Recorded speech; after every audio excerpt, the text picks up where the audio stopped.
बनता, तुमने इतने छोटे छोटे बाल क्यों कटवाए? संता, दरअसल नाई के पास 3 रुपए छुट्टे नहीं थे, तो मैंने कहा कि 3 रुपए के और काट दे। भिखारी, अल्लाह के नाम पे दे दो बाबूजी। मुन्नी, 100 के छुट्टे हैं बाबा? भिखारी, हाँ है। मुन्नी, तो जाकर पहले इन्हें खर्च कर ले।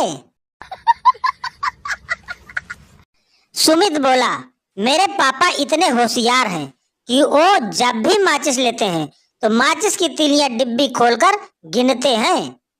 हरेंद्र बोला, ये तो कुछ भी नहीं, मेरे पापा तो इतने होशियार हैं कि वो जब भी माचिस लेते हैं तो सारी तीलियां जलाकर देखते हैं। एक कंजूस आदमी का बेटा अपनी गर्लफ्रेंड के साथ घूमने गया। लौट कर आया तो कंजूस ने पूछा, कितने रुपए उड़ाए? बेटा बोला, 250। यह सुनकर कंजूस नाराज होकर गालियां देने लगा। तो बेटा बोला, और क्या करता बापू, उसके पास इतने ही थे। संता की 2 करोड़ की लॉटरी निकली। लॉटरी वाला बोला, आपको टैक्स काट कर 1,75,00,000 मिलेंगे। तो संता बोला, एक गलत बात है, मुझे पूरे 2 करोड़ दो, नहीं तो मेरे टिकट के 100 रुपए वापस करो। आज शाम तक अगर 50,000 रुपयों का इंतजाम नहीं हुआ तो बेइज्जती से बचने के लिए मुझे जहर पी लेना पड़ेगा। क्या तुम मेरी मदद कर सकता है दोस्त? क्या करूं, मेरे पास तो एक बूंद भी नहीं है। आज शाम तक अगर 50,000 रुपए का इंतजाम नहीं हुआ तो बेइज्जती से बचने के लिए मुझे जहर पी लेना पड़ेगा। क्या तुम मेरी मदद कर सकता है दोस्त? तो दोस्त बोला, क्या करूं, मेरे पास तो एक बूंद भी नहीं है।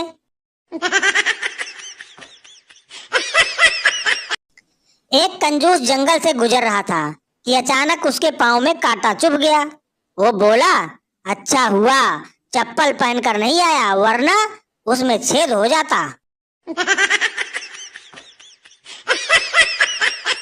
डाकू ने सेठ को धमकाते हुए कहा, बोल चमड़ी देगा या दमड़ी?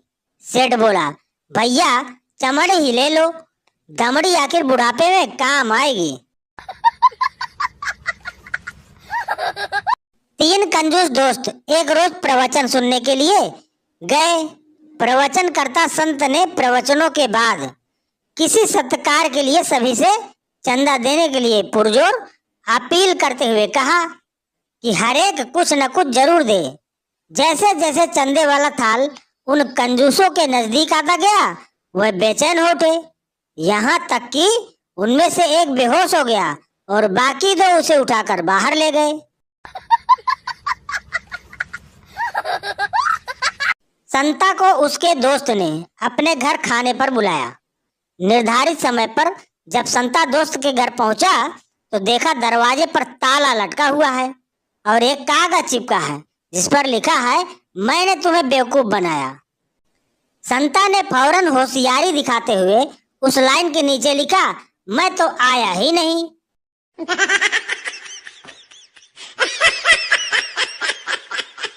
संता और बंता एक मेले में गए।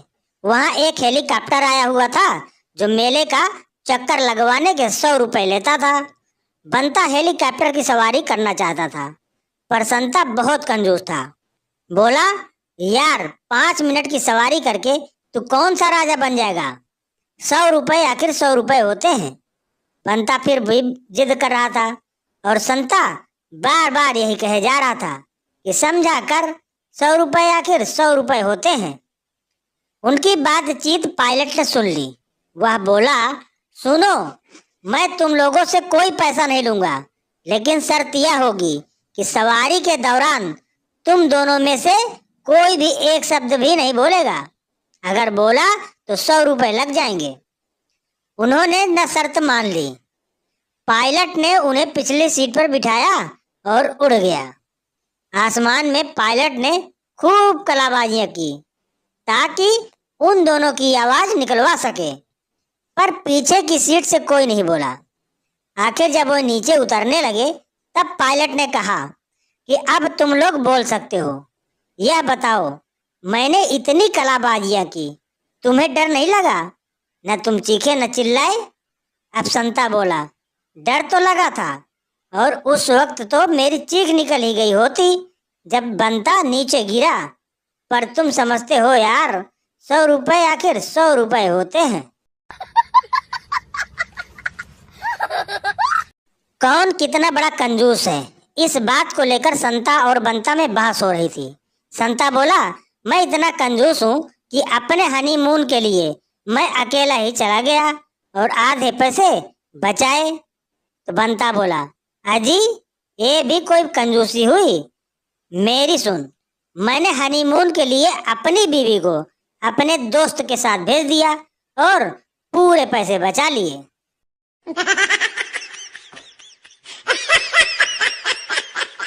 एक कंजूस आदमी जब मरने लगा तो उसने अपने तीनों बेटों को बुलाया और बोला, मैंने हमेशा लोगों को यह कहते सुना है कि मरने के बाद आदमी के साथ कुछ भी नहीं हो जाता। यदि लेकिन मैं इस साधारण को गलत साबित कर दूंगा। मेरे पास कुल 3 लाख रुपए हैं। मैं तुम तीनों को एक एक लिफाफा दूंगा, जिनमें से हर एक में 1 लाख रुपए होंगे। अब मैं चाहता हूँ कि मुझे दफनाते समय तुम लोग ये रुपए मेरी कब्र में डाल दो। जब वो आदमी मर गया तो वादे के मुताबिक तीनों बेटे ने उसकी कब्र से अपनी अपनी लिफाफे डाल दिए। घर लौटते समय बड़ा बेटा गमगीन स्वर में बोला, भाई मुझे बड़ी आत्मग्लान हो रही है। मुझे बैंक का कर्ज लौटाना था, इसलिए मैंने लिफाफे में सिर्फ 25,000 निकाल लिए थे। मंझला बेटा भी आंखों में आंसू भरकर बोला, मैंने भी नया घर खरीदा है, उसके लिए 40,000 की जरूरत थी, तो मैंने लिफाफे में केवल 60,000 ही डाले हैं। उन दोनों की बातें सुनकर छोटा बेटा तैस में आकर बोला, शर्म आनी चाहिए, आप लोग पिताजी की अंतिम इच्छा का भी पालन नहीं कर सके। मैंने तो 1 पैसे की बेईमानी नहीं की, पूरे 1 लाख का चेक लिफाफे में डालकर आया हूँ। एक बहेलिये को तोते में बड़ी दिलचस्पी थी। वह उन्हें पकड़ता, सिखाता और तोते के शौकीन लोगों को ऊंचे दामों में बेच देता था। एक बार एक बहुत ही सुंदर तोता उसके हाथ लगा। उसने उस तोते को अच्छी अच्छी बातें सिखाई, उसे तरह तरह के बोलना सिखाया और उसे लेकर अकबर के दरबार में पहुंच गया। दरबार में बहेलिये ने तोते से पूछा, बताओ ये किसका दरबार है? तो तोता बोला, यह जहां पनाह अकबर का दरबार है। सुनकर अकबर बड़े ही खुश हुए।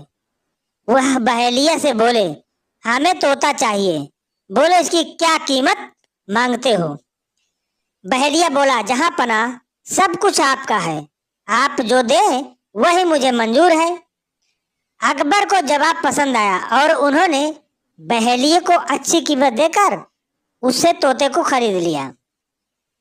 महाराज अकबर ने तोते के रहने के लिए एक बहुत खास इंतजाम किए। उन्होंने उस तोते को बहुत ही खास सुरक्षा के बीच रखा और रखवालों को हिदायत दी कि इस तोते को कुछ नहीं होना चाहिए। यदि किसी ने भी मुझे इसकी मौत की खबर दी तो उसे फांसी पर लटका दिया जाएगा। अब उस तोते का बड़ा ही ख्याल रखा जाने लगा, मगर विडंबना देखिए कि वह तोता कुछ ही दिनों बाद मर गया। अब उसकी सूचना महाराज को कौन दे? रखवाले बड़े परेशान थे। तभी उनमें से एक बोला कि बीरबल हमारी मदद कर सकता है, और यह कहकर उसने बीरबल को सारा वृत्तांत सुनाया तथा उससे मदद मांगी। तो बीरबल ने एक क्षण कुछ सोचा और फिर रखवाले से बोला, ठीक है, तुम घर जाओ, महाराज को सूचना मैं दूंगा। बीरबल अगले दिन दरबार में पहुंचे और अकबर से कहा, हुजूर आपका तोता?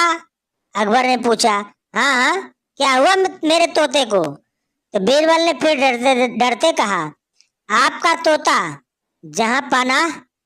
हाँ हाँ बोलो बीरबल, क्या हुआ तोते को? महाराज आपका तोता बीरबल बोला, अरे खुदा के लिए कुछ तो कहो। बीरबल, मेरे तोते को क्या? अरे खुदा के लिए कुछ तो कहो बीरबल, मेरे तोते को क्या हुआ? अकबर ने खींचते हुए कहा, जहां पना आपका तोता तो कुछ खाता है, न कुछ पीता है, न कुछ बोलता, न अपने अंग फड़फड़ाता है, न आंखें ही खोलता है, और न ही राजा ने गुस्से में कहा, अरे सीधा सीधा क्यों नहीं बोलते कि वो मर गया है? बीरबल तपाक से बोला, हुजूर, मैंने मौत की खबर नहीं दी, बल्कि ऐसा आपने कहा है, मेरी जान बख्शी जाए।